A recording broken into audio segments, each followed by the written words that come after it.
Hello বন্ধুরা, তোমরা সবাই কেমন আছো? Good morning. ঘুম থেকে আমি শিখবো 4টে উঠেছি মেয়ের জন্য রান্না করার জন্য। মেয়ে তো স্কুলে খাবার নিয়ে যাবো, ক্যান্টিনের খাবার খাবে না, তার জন্য ওর জন্য সকালবেলা আমি ভাত রান্না করে ভাত এখন ফ্যানের নিচে ঠান্ডা করছি। আর ওর জন্য সকালে ডিমের ঝোল করেছি, তারপর আর ডাল ভাজাও হয়েছে। আলু ভাজাটা সেটা এখন কড়াই রয়ে গেছে, এটা এখানে রেখে ঠান্ডা করব। কিন্তু মেইন আমি তোমাদেরকে দেখাচ্ছি, ওকে একটু রায়তা করিয়ে দেবো, তার জন্য তোমাদের সঙ্গে টক দই দিয়ে আমি রায়তার রেসিপিটা শেয়ার করছি। দেখো আমি রায়তাটা কীভাবে তৈরি করি। ও কালকে মাংস খেয়েছে বলে আজকে ও আর অন্য বেশি কিছু নেবে না, হালকা খাবার নেবে, ডাল ভাজা আর ডিমের ঝোল আর রায়তা। তো এই দেখো টক দই দিয়ে রায়তাটা আমি বানাচ্ছি, নিজে বানাচ্ছি। টক দইটা এই প্যাকেটটা থেকে, এই যে আমুলের এই প্যাকেটটা থেকে আমি টক দইটা নিয়েছি, ওর বুঝি করছি। আর এটার মধ্যে আমি 1 চিমটি নুন দিয়েছিলাম, নুন দিয়েছি। আর এখানে একটু যেটা দিতে হয় বিট নুন।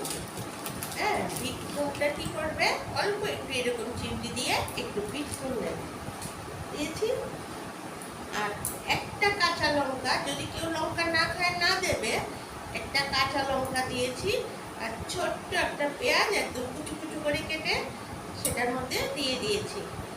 আর একটা ছোট একটা আস্তা শসা এরকম কুচি কুচি করে কেটে, পোড়া শসা লাগবে না, যদি কেউ খায় পোড়া শসা দিতে পারো, তবে অন্য পোড়া শসা দেবে না। মোটামুটি একটা থেকে বেশি এরকম একটা সাইজ, তবে একটু রয়ে গেছে, পোড়া দেবো না। তো দিয়েছি, দিয়ে তারপর কিছুই না, রায়তা বানানো একদম সহজ। তারপর এটা এরকমভাবে, মানে একটা কাঁটা চামচ নিয়েছি, সেটা দিয়ে না, পোড়া শসা লাগবে দেখছি, দিয়ে দিচ্ছি পোড়া শসা আর ছোট্ট একটা পেঁয়াজ।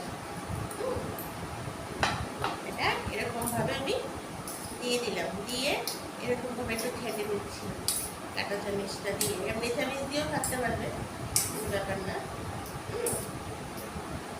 এটা দুপুরে গরমের মধ্যে খাওয়া খুব ভালো, রায়তাটা খেতে পারবে, খেতেও ভালো লাগে, ভাতের সঙ্গেও ভালো লাগে, খালি খালি খেলেও ভালো লাগে। যারা রুটি খায় ওরাও টিফিনে নিয়ে যেতে পারবে অফিসে। দুপুরে 1 বাটি রায়তা খাওয়া ভালো। আমার রায়তা হয়ে গেছে, একদমই সহজ রায়তা রেসিপিটা। আমি থেকে নিয়েছি, এই দেখো আমার রায়তা হয়ে গেছে। আর একটু গুড়ের আলু কেটে গেছে, রাখি এখানে রায়তাটা। এখন আমি চা খাবো, চা খেয়ে বাড়িতে গিয়ে ঠাক দেবো। তাহলে বন্ধুরা আমি এখন রাখছি, টাটা, বাই বাই। তোমরা সবাই ভালো থাকো, দিনটা যেন ভালো